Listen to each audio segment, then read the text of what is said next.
It's been close to half a year since the Wi-Fi Certified 7 was introduced, and about a year since the manufacturers already released Wi-Fi 7 routers, access points and some client devices as well.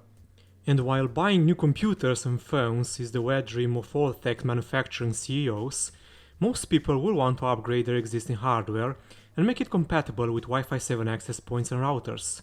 And it's true that both Intel and Qualcomm immediately made available Wi-Fi 7 adapters, but the latter only lasted for a few weeks, after which the Qualcomm adapters were no longer in stock anywhere.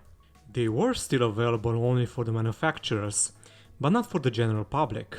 Still, the Qualcomm adapters made another resurface very recently, like a month ago, as being the core component of the PCIe Wi-Fi 7 adapter from MSI called the Herald BE NCM865. The Intel BE200, on the other hand, remained widely available for the entire period of time, and I could easily get it from lots of Chinese vendors. That's most likely where the weird name brands from Amazon got it too. Since I finally managed to get my hands on a Qualcomm Wi-Fi 7 adapter and already ran some tests, I decided it's time to make a comparison video and see which one is the best right now. I say that because firmware upgrades will come soon and this comparison will most likely need an update. So, let's take the Intel BE200 first. We know it's 2x2 MIMO, it supports the 6 GHz radio band, besides the standard 2.4 and 5 GHz radios, and there is apparently also support for the 4K QAM and for the Bluetooth version 5.4. The Qualcomm NCM865 also supports the 6 GHz radio, the 4K QAM and Bluetooth version 5.4. And yes, it's also a 2x2 MIMO adapter. So far they're pretty much identical, but from here on, things get a bit weird. First, the Intel BE200 does not work on AMD systems. I tried to make it work and many other people did as well, but it will still only work with Intel builds. There have been some rumors that the BE200 will only work with the newer Intel CPUs, and that there is a different architecture and whatnot, but that's not really the case. I made it work with an Intel 2500K, yes, the one from almost 15 years ago, so all is fine. As for the operating system, the Intel BE200 will work with both Linux and Windows OS. Just be aware that Microsoft has been a sneaky weasel and made sure that the support is only for Windows 11. Oh yes, coercion is better than actual quality software, right, Microsoft? Now let's move to the Qualcomm NCM865. It does work with both AMD and Intel systems, which is great, since I get to actually use my higher-end AMD PC. But it will not work on Linux.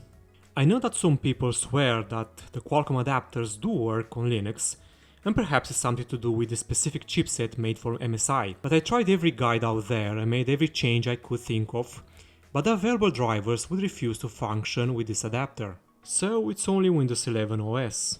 I didn't really think this would be a part of the topic, but I do need to mention the quality control because while the Intel adapters were fine, the Qualcomm Wi-Fi 7 adapter does not fit properly in either of my PC cases. What is MSI doing? Moving forward, let's see the performance difference between these two adapters.